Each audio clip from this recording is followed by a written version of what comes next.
Maintenant, je vais laisser la place à Vincent Marty et Michael Cagnan pour la synthèse de ces journées.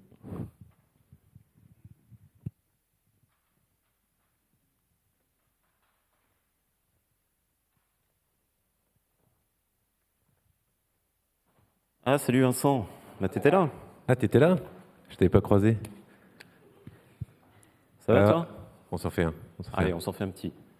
Chi, fou, migrateur. Oh non, sérieux, le silure. On a dit qu'on n'avait pas droit au silure. Les règles, c'est la lauze, la lamproie, l'anguille. Bon, et puis dans les anciennes règles, il y avait l'esturgeon. Mais bon. T'as 2 minutes? Ouais, j'ai 2 minutes. Ouais, bon, on s'assoit. Ok. Écoute. Bon, qu'est-ce que t'en as pensé, toi, de ces journées-là? Oh ben, écoute, on a bien mangé. Puis les gens, ils sont sympas dans l'ensemble. Oui, Oui. le groupe. Oui. Non, mais après, enfin, moi, c'était pas vraiment ça la question. C'était sur le sujet des journées. Qu'est-ce que t'en as pensé? Alors, là, par contre, c'est un peu la crise quand même. Regarde la Lozfin de Méditerranée. Malgré tous les investissements qui ont été faits, elle continue à régresser. Bah, je comprends pas. Enfin, pourtant, elle remonte jusqu'à Rochemaure, 180 km quand même sur le Rhône. Hein. Et puis bon, il faut reconnaître que le suivi des pêcheries sur les 10 dernières années, ça semble montrer qu'il y a un état plutôt stable des populations. Ah oui, d'accord. Tu travailles pour l'UICN, non? Tu prends 3 données, tu conclus que l'espèce n'est plus menacée. Excuse-moi, c'est un peu plus compliqué que ça. Là, il faut que tu m'expliques. Hein. Bon, t'as un peu de temps là? Ouais, c'est bon, ils n'ont pas encore attaqué le buffet. Ok. Alors, concernant la Lauze, premièrement, déjà elle remontait jusqu'au lac du Bourget, historiquement. Okay. Ensuite, les suivis historiques des bulles, ils ont montré une très forte baisse des reproductions dès 2011. On ne connaît pas encore bien les schémas de migration, on commence à les comprendre à peine sur le Rhône. On connaît très mal la phase marine. Et cinquièmement même, on sait encore moins l'efficacité de la reproduction. Mais on continue à travailler, par exemple sur la connaissance des comportements migratoires. Et tiens, je crois que j'ai une vidéo que j'avais vue. Ah ouais. Je vais te la montrer. Attends, je capte pas très bien. On va aller.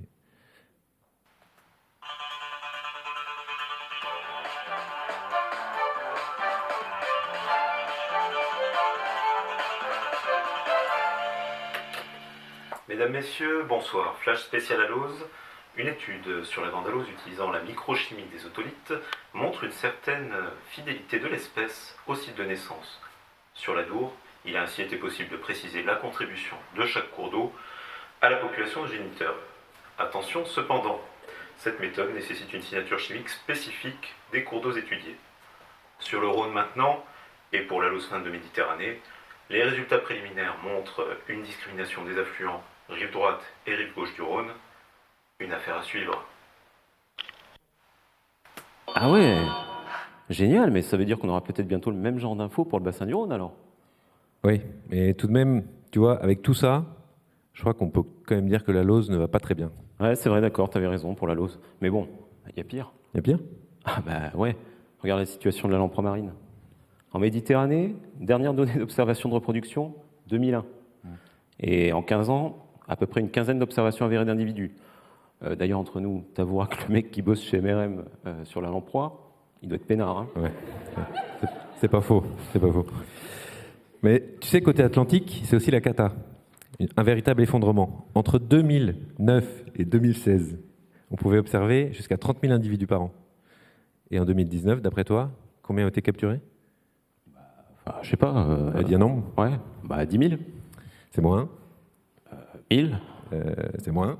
Ouais, 100. Eh ben c'est moins. Ouais, ok, j'ai compris, c'est 0. Bah, presque 20. Imagine la chute libre. Ah ouais, et puis en plus, les données des pays limitrophes sont pas forcément hyper encourageantes, quoi. En Catalogne, par exemple, malgré des gros efforts d'investigation sur l'Èbre, pas un individu contacté. Ouais. Bon, il en reste bien quelques-unes en Italie, sur le Magravara, si j'ai bien compris. Et j'ai fait le rêve que ça pourrait permettre d'alimenter un programme de réintroduction. Ouais, alors attends, parce que c'est beau de rêver, il faut, hein, c'est bien. Mais par contre, je pense qu'il faudrait d'abord identifier les causes de déclin et puis s'assurer qu'on les a traitées. Bah, c'est pas compliqué. On la connaît, la cause de déclin de la lamproie. Attends, je te suis pas là-dessus. Quoi, la cause tu racontes quoi? Je suis pas sûr d'avoir entendu ça, moi, pendant les journées. Bah si, le silure. Bah, il bouffe les lamproies dans les passes à poissons. Il bouffe les lamproies à l'aval des passes à poissons. Et quand il a fini de toutes les bouffer, il pète les passes à poisson. Ah ouais, ouais, non. Et là, t'es plus dans un rêve, là, c'est carrément un cauchemar ton truc. Tu vas peut-être un tout petit peu loin, non? Bon, d'accord, c'était une vitre de vidéocomptage, mais quand même. Ouais, non, mais enfin, le silure, ok, hein, mais c'est surtout qu'il n'y a pas qu'une seule cause. Tu vois, il faut continuer à chercher du côté de la qualité de l'eau, des substrats de ponte, de la phase marine, tout ça. Bref, sur tout le cycle de vie. Pour te dire, on ne sait même pas exactement le temps qu'elle passe en mer. C'est vrai, il y a encore des infos à aller chercher. Surtout qu'étant donné les exigences de l'espèce, quand on protège la lamproie, on protège les autres espèces. Ouais. Après, moi, tu vois, sur ces journées, ce qui m'a également marqué, c'est la présentation sur les anguilles, quoi. Elle est toujours mal connue, pourtant elle est étudiée depuis longtemps. D'ailleurs, je me suis même laissé dire qu'Aristote avait travaillé dessus. Ouais, c'est sûr que la situation est également très préoccupante. Le rapportage des données européennes transmises par les différents États montre un effondrement des stocks dans tous les pays, quelle que soit la modélisation utilisée. Ouais, il resterait que 10% de la biomasse pristine. Alors du coup, l'anguille est toujours classée en danger critique d'extinction sur la liste rouge de l'UICN. Et pourtant, j'ai noté que certains pays ont une pression de pêche supérieure à l'échappement des anguilles argentées sur leur territoire. Ouais. Bon, heureusement, il y a quand même un travail collaboratif entre les pays européens. Regarde, le programme Sudouang, entre la France, l'Espagne et le Portugal, il vise au partage d'outils et de méthodes communes pour la conservation de l'anguille. Et il y a 10 bassins pilotes, dont la lagune de Balsigean, par chez nous. Et tu savais que les lagunes européennes produisent près de 50% du stock d'anguilles argentées de France? Je suis bien content que le sujet des lagunes revienne sur le devant de la scène. Ouais, les lagunes méditerranéennes, tu voulais dire. D'ailleurs, je crois que j'ai vu une petite interview sur ce sujet. Je crois que je vais te la retrouver. Attends. Ah, montre-moi.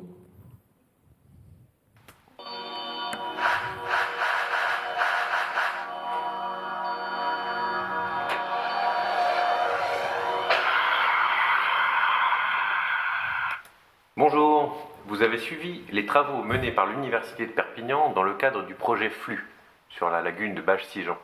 Est-ce que vous pouvez nous en dire quelques mots? Oui, alors c'est un projet qui sera mené entre 2018 et 2021 et qui vise à mieux connaître les flux de recrutement et d'échappement des anguilles dans le gros de la lagune de Balsigean. Alors l'étude s'inscrit sur deux axes. Le premier, le suivi de la dévalaison de l'anguille argentée. On connaît la contribution des lagunes méditerranéennes au stock d'anguilles argentées en France, près de 50%. Donc là, c'est passé par l'utilisation d'une caméra acoustique qui a permis de montrer qu'on avait une dévalaison privilégiée entre 18h et minuit, préférentiellement de fin octobre à mi-décembre, avec une concentration de l'échappement 70% sur 2 mois, entre octobre et novembre. Deuxième axe, le suivi du recrutement de civelles, donc par l'utilisation de pièges passifs, des flottants, des pièges de fond, mais aussi de pièges actifs. Et donc là, avec un résultat qui est un effectif de civelles plus important en décembre, près de 50% du passage total, sur une seule année bien sûr, avec pour l'ensemble des choses étudiées, pas de différence significative par rapport à l'influence des conditions hydroclimatiques. D'accord, est-ce que vous attendez d'autres résultats? Oui, les suites, c'est avant tout de connaître un petit peu mieux l'efficacité de la détection, donc à la fois de la caméra acoustique, essayer de savoir la proportion d'individus qu'elle est capable de détecter, et puis pour ce qui concerne l'efficacité des pièges à civelles, c'est peut-être confronter les captures à des marquages d'un nombre important d'individus. Merci pour toutes ces précisions. La semaine prochaine, nous parlerons de l'utilisation du fer à repasser à travers les âges. À bientôt! Ouais, très intéressant. Mais le gars, il évoque les flottang ou flottang. C'est la mode, ça? T'en as déjà utilisé? Non, mais utiliser quelqu'un qui les a, je connais. Jeune padawan. Migado a d'ailleurs réalisé un retour d'expérience sur cette méthode qui est a priori très adaptée aux anguilles de moins de 15 cm. Elle peut notamment permettre de mieux comprendre la phase de colonisation et puis elle complète bien un réseau de pêche électrique sur les fonds de colonisation en limite de présence, voire même pour réaliser un indice de transparence ou des choses comme ça, quoi. C'est pour ça que la Fédération de pêche des Bouches-du-Rhône l'a mise en œuvre sur l'Arc et l'Uvonne. Elle a permis de valider la présence de l'anguille sur l'Uvonne aval. C'est un outil intéressant, ça semble facile à mettre en œuvre et peu coûteux. Et j'ai noté que pour maximiser son efficacité, il faut viser des périodes de fort débit et densifier le réseau de flottang sur les fronts de colonisation. Ouais. Et puis il y a d'autres méthodes de suivi. La CNR a lancé une étude hydroacoustique sur le Rhône pour la dévalaison de l'anguille argentée. Alors il y a un nombre important d'hydrophones qui a été placé stratégiquement pour évaluer le passage dans les turbines par d'autres voies. Et là, on attend les résultats dès l'année prochaine. Ouais. Et sur le Rhône, il y a aussi l'ADN environnemental qui a été utilisé. ADN environnemental, SO 2016, tu sais. J'avoue.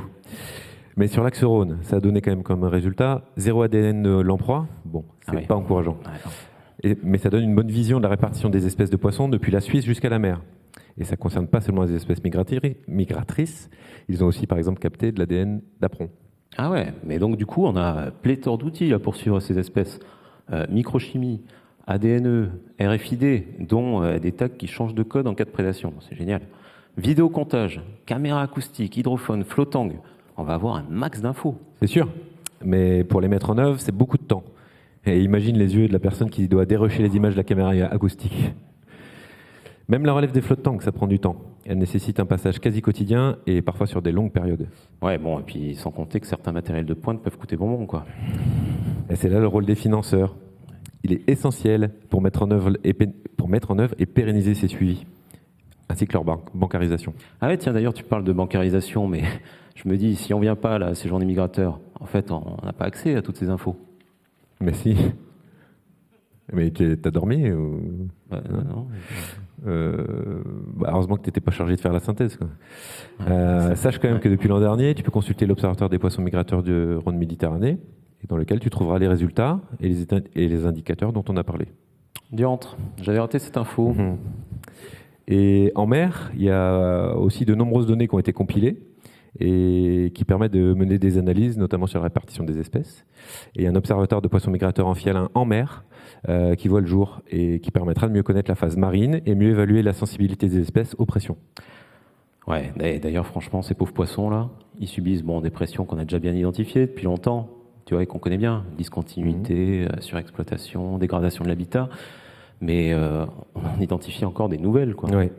Moi, je ne pensais pas, par exemple, que les barrages non hydroélectriques avaient un tel impact sur la dévalaison des anguilles. L'exemple du Frémur démontre des retards, des arrêts de migration, voire des mortalités. Ouais, et puis, sans parler des contaminations, par les polluants organiques, métalliques, qui ont un fort impact, quoi, sur le comportement, succès de migration des anguilles. Les anguilles, en fait, elles ont besoin d'accumuler beaucoup de lipides pour pouvoir faire leur migration. Et en fait, en faisant ça, elles accumulent aussi les contaminants.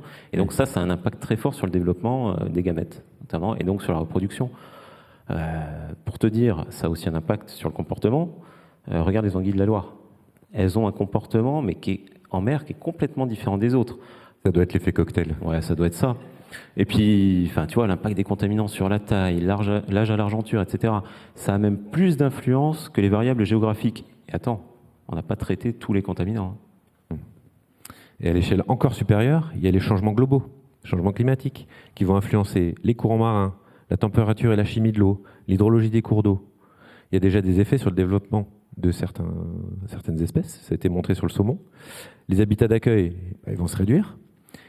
Il y a bien des solutions génétiques, mais bon, si c'est pour produire des mutants ou des chimères génétiques... Il manque un truc. Ah oui, plus directement quand même... il y a des changements de comportement et de distribution des espèces. Mais du coup, on peut essayer de les anticiper. Et donc, il y a des modélisations qui montrent des variations dans la répartition de ces espèces. Avec 3 degrés, par exemple, on peut s'attendre à la disparition de la truite dans les Pyrénées. Waouh. Et du coup, je me dis, ça va aussi favoriser les espèces non natives, tout ça. Et puis bon, t'en parlais, mais les solutions possibles, elles posent pas mal de questions, quoi, quand même. Hein. En clair, c'est foutu alors, quoi. C'est la crise. Mais non. Il faut continuer à travailler tous ensemble sur ces sujets. Le futur plan de gestion des poissons migrateurs 2022-2027 est en cours de construction. C'est le bon moment pour participer et faire valoir les enjeux sur les poissons migrateurs. Mais au fait, j'y pense, il ne s'applique pas encore ce plat pommier. Non, tu as raison, mais ça ne veut pas du tout dire qu'il s'y passe rien en Corse. Hein. Il y a une vraie dynamique là, qui s'est mise en place. Les enjeux halose et anguilles notamment sont connus et ils sont partagés. Et malgré, il faut le reconnaître, des rivières et des habitats plutôt préservés, les pressions existantes, elles ont été identifiées. Tu sais, la Corse, un petit peu un mini laboratoire, quoi. Et puis, il y a des enjeux qui sont aussi importants que ceux qu'on a sur le continent. Hein. D'ailleurs, il y a un séminaire qui s'est tenu à Corté l'année dernière sur le sujet. Les gars, et un plagé de pommier devrait voir le jour très prochainement. Excusez-moi de vous déranger, ouais. C'est très intéressant, il n'y a pas de souci, mais moi je dois rendre un topo dans 10 minutes à Géraldine pour le communiqué de presse final, et là j'ai vraiment besoin de la synthèse, de l'essentiel de la synthèse, de la quintessence de l'essentiel de la synthèse. Oui, non mais on comprend. Alors, écoute Patrick, déjà c'est la crise. On voit que les populations d'espèces migratrices, les anguilles, les aloses et les lamproies régressent fortement. en Rhône Méditerranée, mais aussi à l'échelle nationale et européenne. Ces résultats ont été obtenus, entre autres, grâce à des suivis historiques, certains ont plus de 20 ans, et il va falloir les pérenniser, et il n'est plus à démontrer qu'ils sont nécessaires. Mais on a aussi à disposition des nouveaux outils et des nouvelles méthodes de suivi qui vont permettre d'améliorer encore la connaissance et la gestion des espèces. Alors pour autant, il reste des zones de méconnaissance, autant sur le cycle de vie des espèces, leur comportement, que sur l'impact des pressions qu'elles subissent à différentes échelles. Et pour progresser sur ces points, il faut continuer à trouver des synergies entre les différents acteurs, poursuivre le travail collaboratif déjà engagé et continuer à mobiliser les différents partenaires politiques, techniques et financiers. Alors ça, tu vois, ça peut passer par la diffusion de l'information, via les observatoires notamment. Tu vois, ça permet la sensibilisation, la mobilisation des citoyens, mais ça passe aussi évidemment par les plans de gestion des poissons migrateurs, qui sont déjà, quant à eux, le résultat d'une mobilisation collégiale au niveau des bassins et qui permettent de faire face aux grands challenges de la conservation des poissons migrateurs. Yes, we can. Ben, ça va, ça me convient. Je vous laisse. Ouais, merci Patrick. J'espère quand même qu'on a assez insisté sur la nécessité de travailler tous ensemble là. Ouais, c'est sûr que sans les bureaux d'études, les associations, dont les associations migrateurs, les fédés de pêche, les pêcheurs professionnels, les chercheurs, les gestionnaires, les services de l'État, les collectivités territoriales, l'agence de l'eau, tout ça ne serait pas possible. J'espère qu'ils ont tous conscience de leur importance. Psst, regarde, ils sont tous là. Ah oui, ouais. Merci à vous. Merci à vous.